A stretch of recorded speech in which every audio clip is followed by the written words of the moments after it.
राधे राधे महाराज जी, आपके चरणों में मेरा बारंबार प्रणाम। महाराज जी, मैं सन्यासी महाराज जी से दीक्षित हूँ। श्री राम जी मेरे इष्ट हैं, लेकिन मेरा मन है कि मैं राम जी के साथ साथ माता जगदम्बा की आराधना करूं। इसमें कोई निषेध नहीं। राम जी की उपासना में तो कोई निषेध है नहीं। जानकी जी जब राम जी का वरण करने जा रही तो जगदम्बा की तो उपासना करती हैं और वो आशीर्वाद देती, मनुजाय ही राज्यो मिली ही सोबर सहज सुंदर सावर हो। आहा।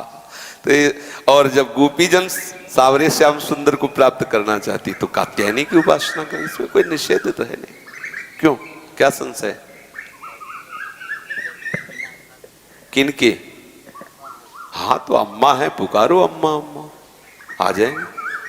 पाठ का मैं संकल्प भी ले चुका हूँ दुर्गा सप्तशती। वैसे संकल्प संकुल्प से तो नहीं आने वाली। बच्चा जब रो के पुकारता है, माँ तेरे बिना मैं रह नहीं सकता, तो आ जाती है।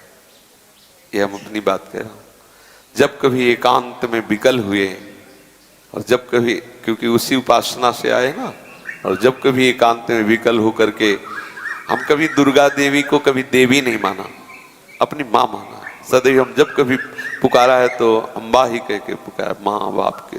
तो हमने दुलार देखा है, उसी समय देखा है, माँ का चमत्कार देखा, उसी समय प्यार। अगर देवी को देवी मान के सिद्ध करना चाहे तो बड़े बड़ों के होश उड़ा देगी, अम्बा है। एक बार वो जो महर्षि महेश योगी है ना, पधार गए, हालैंड में रहते थे।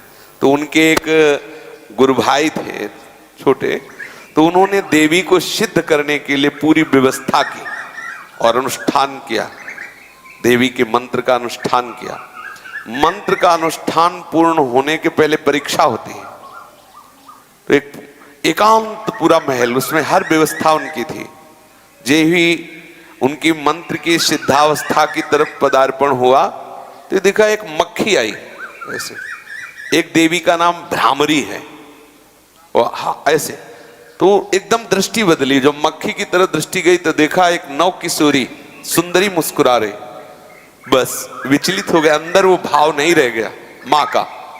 पागल हो गए, दिमाग खराब हो गया। देवी को कोई सिद्ध करना चाहे, जैसे हनुमान जी हैं, आप सियाराम की भक्ति चाहो, वो आपके बिल्कुल प्यार।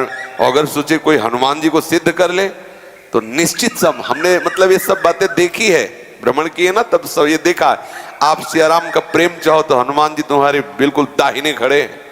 और अगर हनुमान जी को सिद्ध करना चाहो तो तुम्हारे होश उड़ जाएंगे, नाना याद आ जाएंगे, पक्का बात है। तो ऐसे ही देवी के दर्शन की लालसा हो और देवी को वात्सल्य भाव से पुकारा जाए, क्योंकि जगदम्बा है ना। निश्चित हमने ऐसे एक नहीं सैकड़ों बार ऐसे देखा है कि माँ बिल्कुल साक्षात विराजमान है और एकदम बिगड़ी बात को एक मिनट में संभाल दिया, ऐसा। तो अब हमें अभी परसों चिंतन हो रहा था कि देखो अपने अंशी के समीप भेज दिया। ये जितनी देवी शक्तियां हैं ये सब हमारी लाडली जी के अंश हैं। लाडली जी सबकी अंशी हैं, रोज प्रमाण देखो मिल रहा है। तो अपनी अंशी श्री जी के चरणों में भेज दिया। हम कहीं दूसरी जगह नहीं, जो एक धारा निकल रही थी, जहां से धारा निकली उस धारा ने वही पहुंचा दिया। उसका नाम राधा है। जहां से धाराएं प्रकट हुई। तो देवी उपासना निंदनीय नहीं है, लेकिन निंदनीय भाव से उपासना निंदनीय। हम बोले बकरा चढ़ाना और बोले शराब चढ़ाना, फिर तुम्हारे नाश का कारण बनेगी वही। और माँ है, माँ की गोदी में चरणारविंद में लेटो, देखो कितना उनका दुलार मिलता है। वो अपने आप सही मार्ग, वही समस्त सृष्टि की बुद्धि स्वरूपा है।